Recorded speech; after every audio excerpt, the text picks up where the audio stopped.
मानव शरीर एक ऐसी संरचना जो कि हर समय हमारे दिमाग के निर्देशन में कार्य करता है। ये हाथ, पैर, उंगलियां और यहाँ तक कि हमारे शरीर का हर एक अंग हमारे दिमाग के निर्देशन में कार्य करता है। लेकिन अगर क्या हो अगर हमारे शरीर के यही अंग हमारे दिमाग की बात मानना बंद कर दें तो। नमस्कार, मैं प्रेरक श्रीवास्तव केयर्स एट होम के यूट्यूब चैनल पर आपका स्वागत करता हूं। आज हम आपके सामने बात करेंगे एक ऐसे ही खतरनाक रोग के बारे में जो कि हमारे शरीर के तंत्रिका तंत्र को इस कदर प्रभावित कर देता है कि हमारे शरीर के अंग हमारे मस्तिष्क से नियंत्रण खो देते हैं, और इस भयानक बीमारी का नाम है पार्किंसन। लेकिन हम पहले जान लेते हैं कि आखिर पार्किंसन होता कैसे है। दरअसल पार्किंसन के कारण के बारे में एक थ्योरी ये कही जाती है कि हमारे मस्तिष्क में डोपामाइन नामक रसायन की कमी हो जाती है। यह वह रसायन होता है जो कि हमारे मस्तिष्क से तंत्रिका तंत्र से स्रावित होता है। और आखिर ऐसी स्थिति क्या आ जाती है कि एक मरीज पार्किंसन की स्थिति में चला जाता है? तो इसके पीछे विशेषज्ञों की कोई सटीक राय तो नहीं है, लेकिन इसके पीछे मुख्य रूप से दो कारण बताए जाते हैं।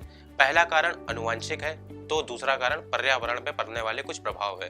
पर्यावरण में पड़ने वाले कुछ प्रभावों में से पहला है एक कीटनाशक का जरूरत से ज्यादा किया गया छिड़काव, जबकि दूसरा कारण है नशीले पदार्थों का जरूरत से ज्यादा इस्तेमाल, और यही तीसरा कारण वायु प्रदूषण को भी हम लोग कह सकते हैं। और जब अगर हम लोग पार्किंसन के लक्षणों की बात करते हैं तो मुख्य रूप से इसके लक्षणों को दो भागों में बांटा गया है।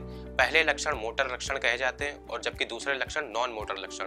मोटर लक्षण से तात्पर्य यह है कि जो लक्षण पार्किंसन के कारण सीधे तौर पे मरीज के सामने आते हैं, और नॉन मोटर लक्षण में वे लक्षण आते हैं जो कि मोटर लक्षण के कारण शरीर में उत्पन्न होने लगते हैं। अगर हम लोग मोटर लक्षण की बात करें तो इसमें पहला लक्षण आता है कंपकपी उठना।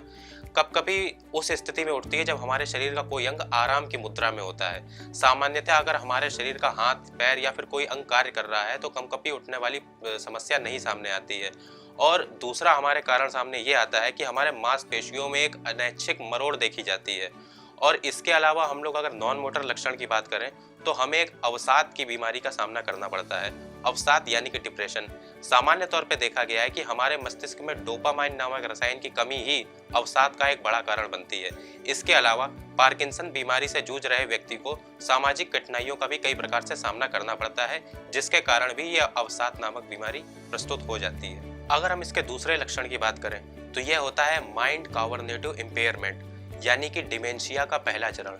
यह अक्सर देखा जाता है कि जो लोग पार्किंसन की पहली अवस्था में होते हैं उन्हें यह बीमारी दिखाई पड़ती है, और 40% स्थिति में तो यह भी देखा गया है कि आगे चल करके यही स्थिति डिमेंशिया में भी बदल जाती है। अनिद्रा का लक्षण एक अक्सर देखा जाता है। अनिद्रा के लक्षण में होता क्या है कि कभी कभी मरीजों के अंदर या तो वो बहुत जल्दी सो जाते हैं या फिर उन्हें कई समय तक नींद नहीं आती है। और अगर हम बात करें कि डॉक्टर आखिर इस बीमारी का पता कैसे लगाता है, तो इस बीमारी का पता लगाने के लिए डॉक्टर के लिए भी इतना सहज नहीं होता है।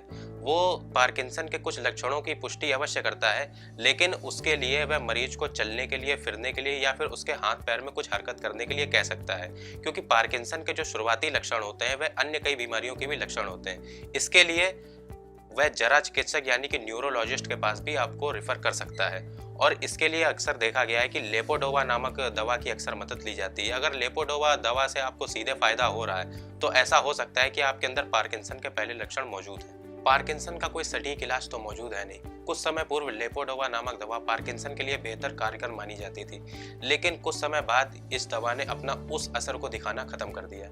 इसलिए आज के समय में मांसपेशियों में कड़ापन यानी कि जो पार्किंसन की समस्या के कारण होता है उसको दूर करने के लिए फिजियोथेरेपी एक कारगर उपाय माना गया है। केयर्स एट होम आपको यही फिजियोथेरेपी की सुविधा आपके घर पर प्रशिक्षित चिकित्सकों द्वारा उपलब्ध करवाता है। इसके लिए आपको बस 9521111603 पर कॉल करना है।